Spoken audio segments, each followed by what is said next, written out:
There are tons of stories out there about hacked Pokemon games. Some of them are really neat, such as the one about a version where you get a ghost as a starter. Some, however, are ridiculous. Silly stories about individuals dying after playing a game, or the game talking to them. God, don't these writers know less is more when it comes to writing these stories? Well, I digress. I grew interested in these hacked games that are apparently in any thrift store or on eBay and handed out by homeless people to random passerbys. I didn't have the pleasure of meeting these creepy people. I merely found this particular cartridge in a trash bin when the garbage truck backed into my neighbor's dumpster. I noticed the game and asked the trash man if I could take it. He didn't seem to mind. It was thrown away after all. I, of course, checked with my neighbor to confirm that they actually didn't want it, though they seemed perplexed, as if they'd never seen it before in their life. Their son made a grab for it, a little boy who saw the charger on the cover, crying out, "Pokemon, I want Mommy!" But his mother told him no, seeing as I found it. He didn't even have a Game Boy anyway, he just liked Pokemon. Thinking nothing more, I simply went home, looking at the cartridge sticker on the way. Just plain old red version. The sticker torn slightly across the charger's neck. But that was expected with such an old game. I had blue version as a kid, so I was eager to see the, albeit minimal, differences red version had. I was rather disappointed by what I saw when the title screen showed up. Pokemon Strangled Red version. Well, damn it. It was a hack. Hacks were neat and all, but they had zero monetary value. The originals were quite valuable by now, and I wanted to play Red anyway. Not this crap. Oh well, it was free. Might as well try it. The name was odd, however. Strangled Red? It made no sense. Not even in a morbid description of someone being asphyxiated, as people term blue when choking, not red. Who knows? Maybe there were a pair of these hacks, and I just got the red one. The more I thought about this, though, the more interested I became. My initial disappointment turned into curiosity. I wanted to know what the creator had made, and I was going to know everything I saw. The first oddity I noticed was the start screen had a Charizard next to the trainer instead of a Charmander. Also, the Pokemon never cycled through like the original versions did. It just stayed Charizard even after 5 minutes of waiting. Shrugging, I hit start, noticing that there was no Charizard cry as I did, like there was supposed to be. I saw that there was a continue option, so I figured I'd do what everyone did with used games and see what the previous owner had done. No. No. What do you mean, no? The game wouldn't let me continue, no matter what. Then on the 4th attempt, I heard the Charizard cry. Quiet, but barely audible, but there.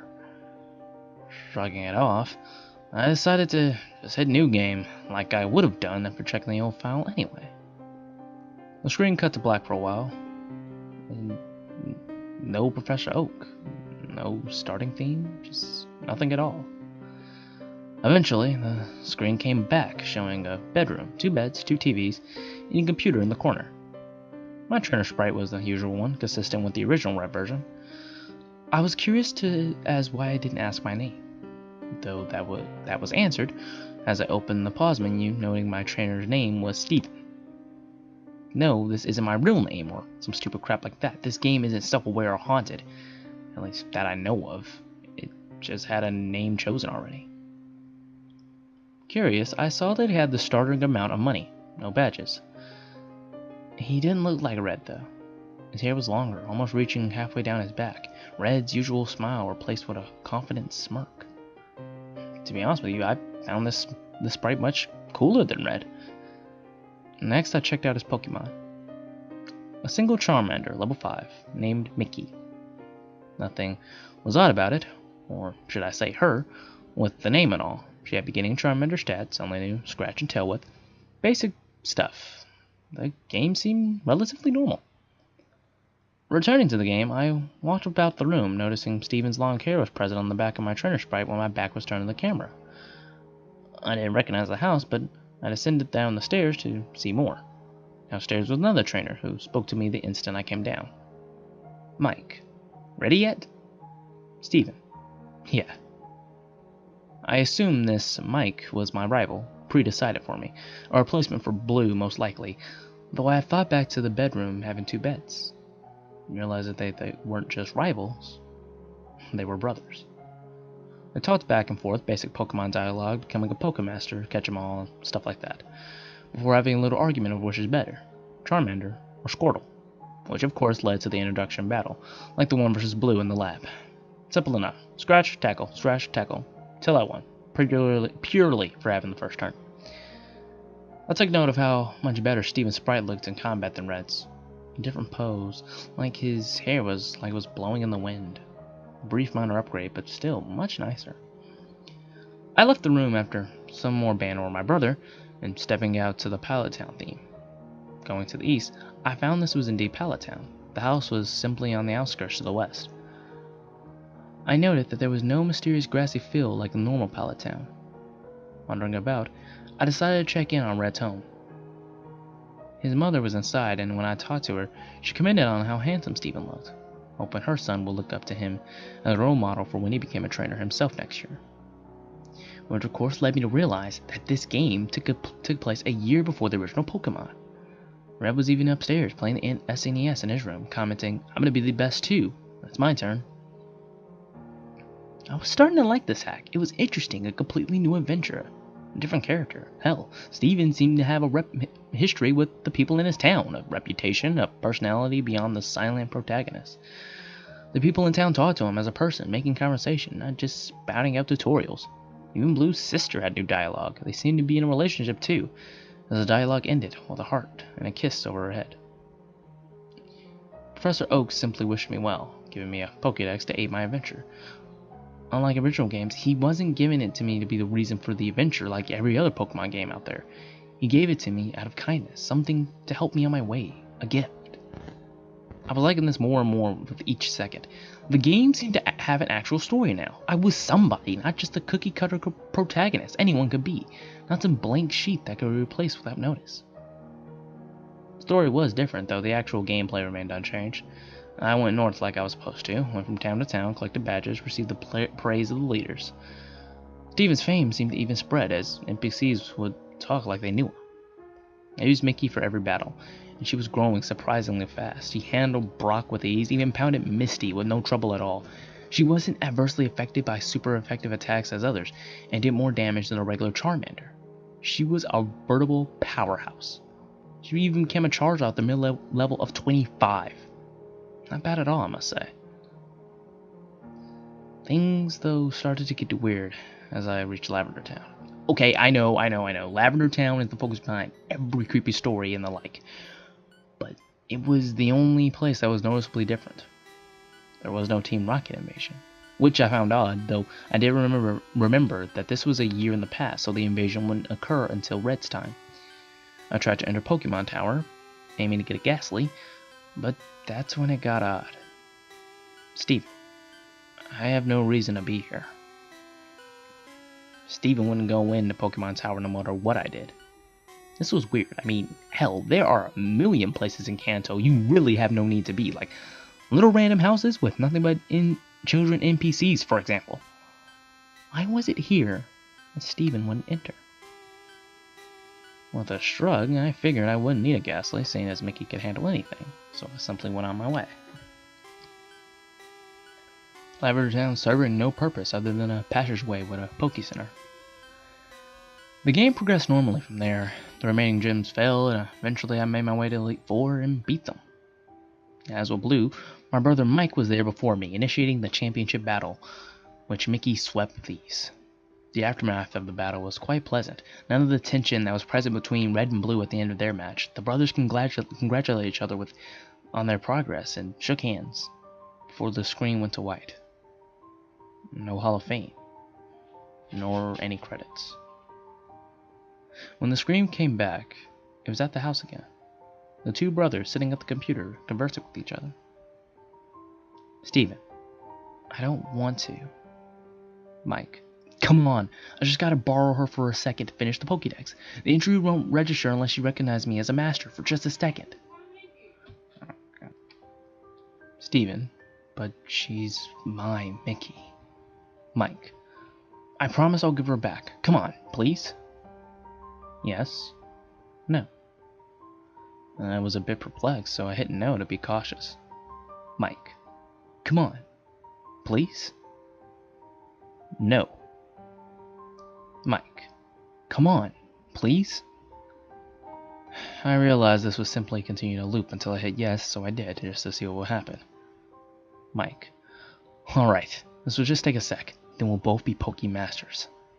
Steven, ... The screen changed to the animation shown when two people trade Pokemon, which I found a bit weird, seeing as I was solo, but whatever, this was what apparently was supposed to happen. Mickey went first. I watched lazily as she began to travel down through the training tube. That made me jump. The sudden loud noise resonating in my silent bedroom, loud due to the volume being way up. Looking at the screen, I noticed the game had seemed to freeze. Mickey was still in mid-trade, but the game wasn't doing anything. With a sigh, I turned the game off, wondering what my last save was. When the game turned back on, I stared at for a moment the start screen. There was no Charizard next to the trainer. Upon pressing start, I saw the new game option was absent, leaving only continue. This was strange to say the least, so I selected it. The game starting without even showing my stats as usual. My jaw dropped at what I was greeted with. 1 year later. The Lavender Town theme came first, playing in its normal way, the screen slowly fading in from its blackness. Steven was in the Pokemon Tower, which made the music even stranger, seeing as the tower had its own theme. He was standing from a tombstone, not doing anything. Wondering what was going on, I pressed A.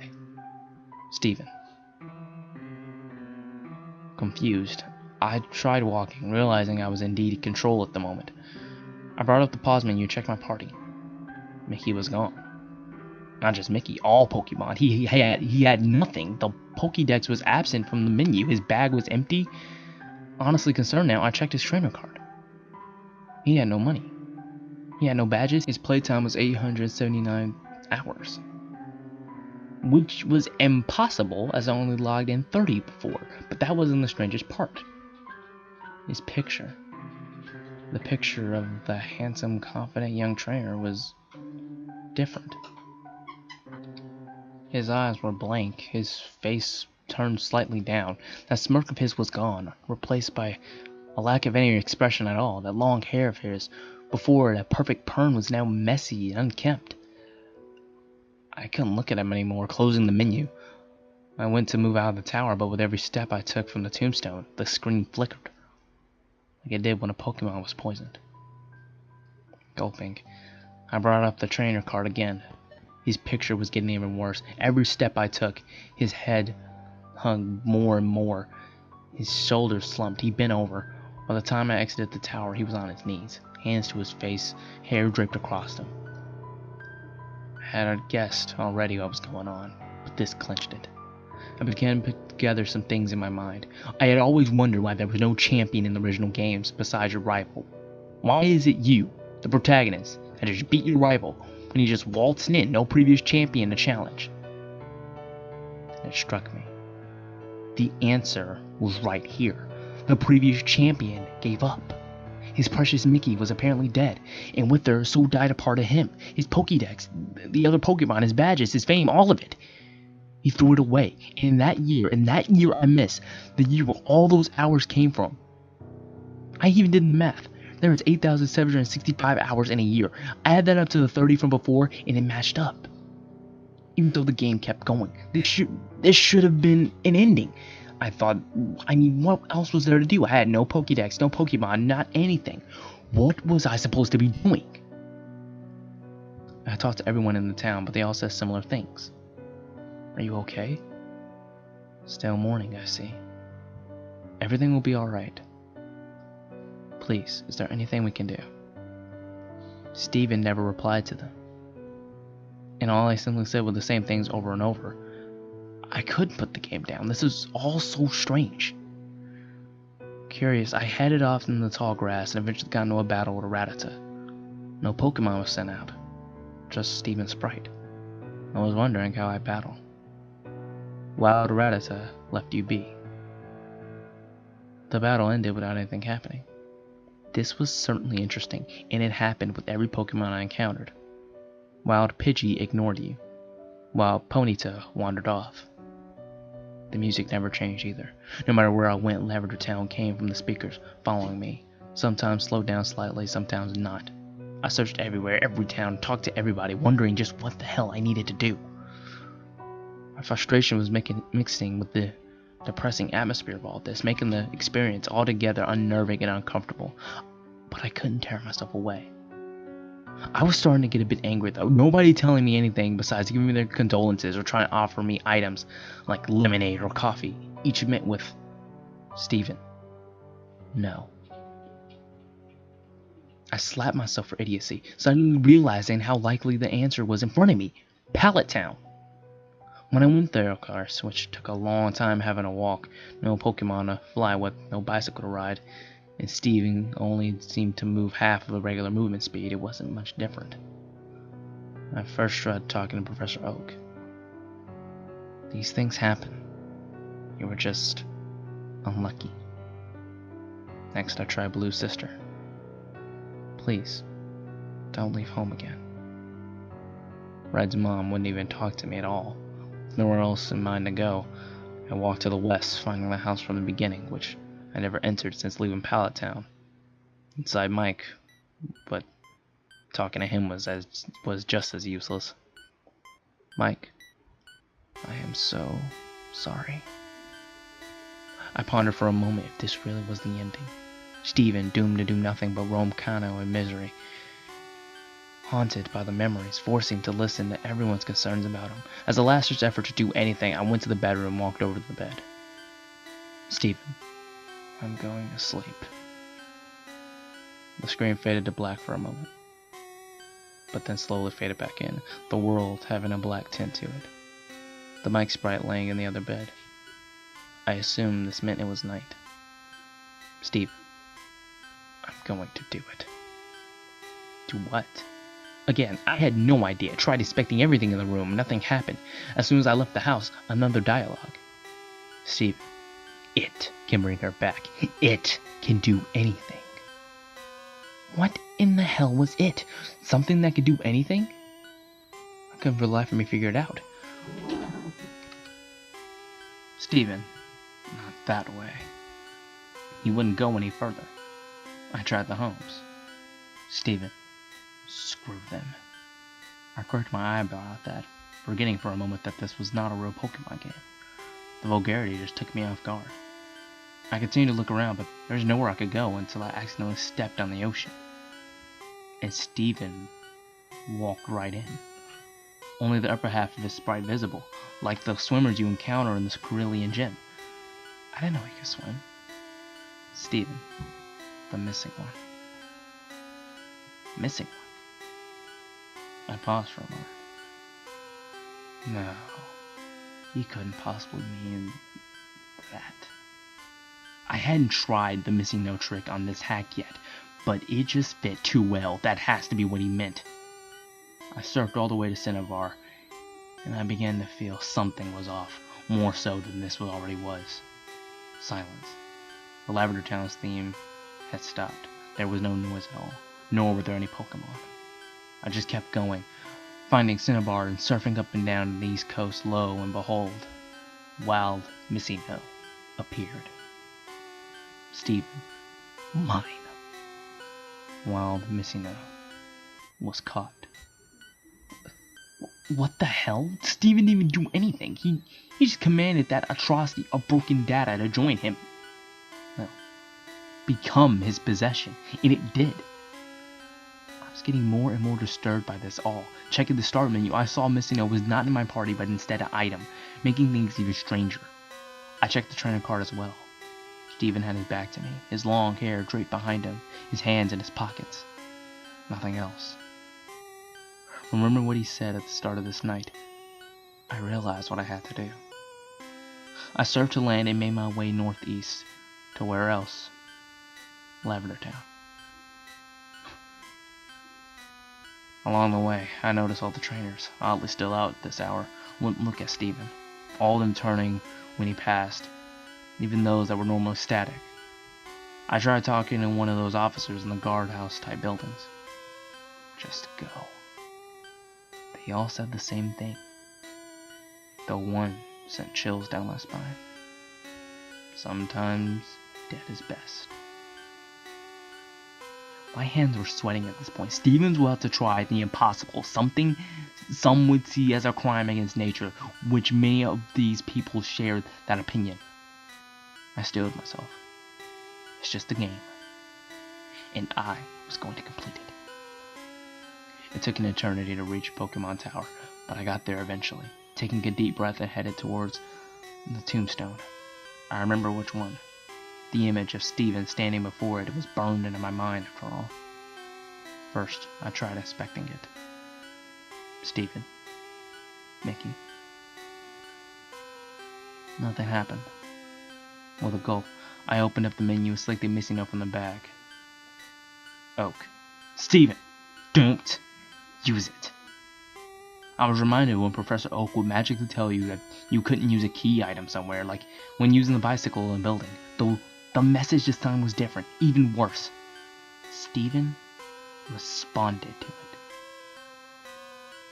Steven, in a world that cheated me, why should I play fair? Steven used it.